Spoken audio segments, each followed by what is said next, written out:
Bonjour. Si on se retrouve ici aujourd'hui, c'est sûrement parce qu'on a quelqu'un dans notre entourage qui traverse une épreuve.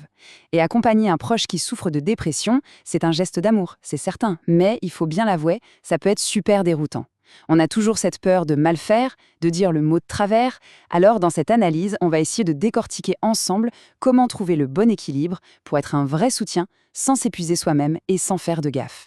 Cette phrase, elle est puissante, non? Un patient qui dit: «Mes amis me disent de partir en vacances, mais ils ne réalisent pas que je peux être déprimé partout, tout le temps, avec n'importe qui». Ça vient d'une personne en thérapie et ça met vraiment le doigt sur un malentendu énorme. On a tous ce réflexe bienveillant de vouloir proposer des solutions simples. Et si tu partais au soleil? Mais ce que cette citation nous crie, c'est que la dépression, ce n'est pas un coup de mou, ce n'est pas un truc qu'un billet d'avion peut régler. C'est une maladie qui fait ses bagages et qui vient avec vous. Et c'est justement là qu'on se retrouve, nous, les aidants, complètement coincés. On est face à un véritable dilemme.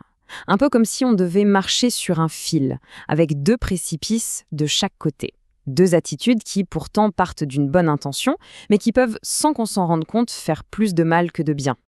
D'un côté, on a le piège de l'éponge. On écoute, on absorbe, on écoute encore, et on finit par se laisser complètement aspirer par le désespoir de l'autre. On risque de se noyer avec.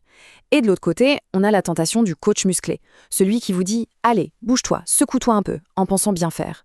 Le problème, c'est que ni l'un ni l'autre ne fonctionne. Tout le défi, ça va être de trouver ce fameux chemin du milieu. Ok, alors penchons-nous sur ce premier piège. C'est peut-être le plus délicat parce qu'il se cache derrière une qualité qu'on admire tous, l'empathie. Et là, il faut être très clair. L'écoute, c'est la base de tout, c'est la fondation. Une personne qui souffre de dépression a un besoin vital de parler, de vider son sac, de mettre des mots sur cette douleur qui la ronge de l'intérieur. Donc être là, simplement, et offrir une oreille attentive, c'est déjà un cadeau immense. Mais, attention, c'est là que ça devient piégeux. La dépression, c'est un peu comme si la personne portait des lunettes qui teintent absolument tout en gris. Son regard sur le monde, sur elle-même, sur l'avenir, tout est filtré par le désespoir. Le vrai danger, ce n'est donc pas d'écouter sa souffrance, c'est de finir par croire à l'histoire que la dépression lui raconte, de se laisser convaincre que, en effet, tout est sans espoir. La clé, c'est de réussir à faire la différence. On peut tout à fait dire « Je vois à quel point tu souffres, c'est terrible et je suis là pour toi », sans pour autant être d'accord avec « Oui, c'est vrai, ta vie est un échec complet et tu ne t'en sortiras jamais ». C'est une danse subtile. On valide l'émotion, oui, mais on ne valide pas la vision déformée de la réalité. Allez, on change complètement de registre. On passe à l'autre extrême.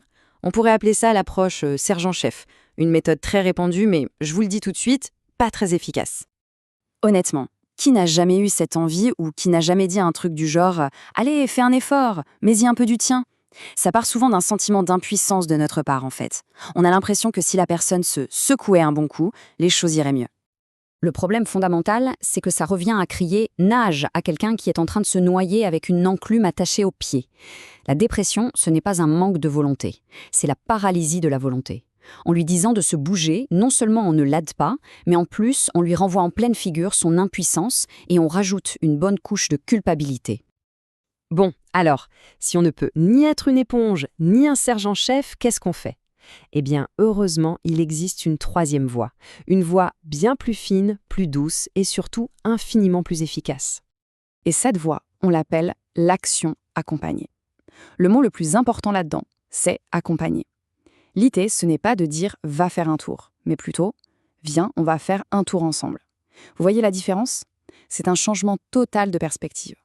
On ne pousse plus de derrière, on marche à côté. Ce tableau, il est très parlant. 1 heure passée sur le canapé, ça peut sembler reposant, mais en réalité, c'est comme jeter de l'huile sur le feu de la dépression. Alors qu'1 heure de marche ensemble, même si, sur le moment, ce n'est pas la fête du siècle, eh bien c'est comme si on plantait une toute petite graine. L'effet n'est pas immédiat, c'est sûr, mais sur le long terme, c'est ça qui fait toute la différence. Et là, j'entends déjà l'objection qui est parfaitement logique. D'accord, on a marché 1 heure, mais en rentrant, je me sens toujours aussi mal. C'est vrai. C'est même la réaction la plus probable. La personne ne va pas ressentir de plaisir instantané. Et c'est là que notre rôle est crucial. Il faut être très clair avec soi-même et avec l'autre. On ne cherche pas un feu d'artifice de bonheur, hein. Pas du tout. On cherche juste à arrêter la glissade. L'objectif immédiat, ce n'est pas de se sentir bien, c'est d'arrêter de se sentir de plus en plus mal. C'est un investissement, pas une récompense immédiate. Mais alors, pourquoi ça marche, ce truc? C'est quoi la mécanique secrète derrière cette fameuse action accompagnée? C'est là que franchement ça devient passionnant à comprendre. Imaginez une spirale qui descend. La dépression, c'est exactement ça.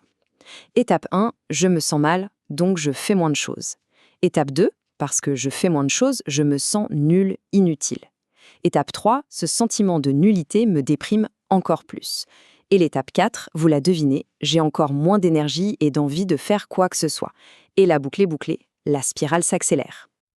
Le gros problème, c'est que quand on est pris dans ces trous, on n'a plus la force d'en sauter. C'est comme essayer de se sortir des sables mouvants en tirant sur ses propres cheveux.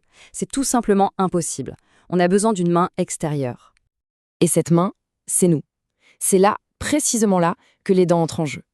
Il ou elle, c'est un peu le bâton qu'on peut glisser dans les rayons de la roue pour la freiner, puis l'arrêter. L'action accompagnée, c'est cette petite impulsion extérieure qui vient casser le cycle. C'est l'étincelle qui peut aider à redémarrer le moteur. Alors la prochaine fois qu'on se sentira impuissant, peut-être que la bonne question à se poser n'est pas comment est-ce que je peux le rendre heureux parce que c'est une mission impossible, mais plutôt quelle toute petite action est-ce qu'on pourrait faire ensemble, là, maintenant. Ça peut être juste aller chercher le pain ou écouter une chanson jusqu'au bout. Parce que parfois le plus grand des changements commence par le plus petit des pas. Et le faire à deux, eh bien ça change absolument tout.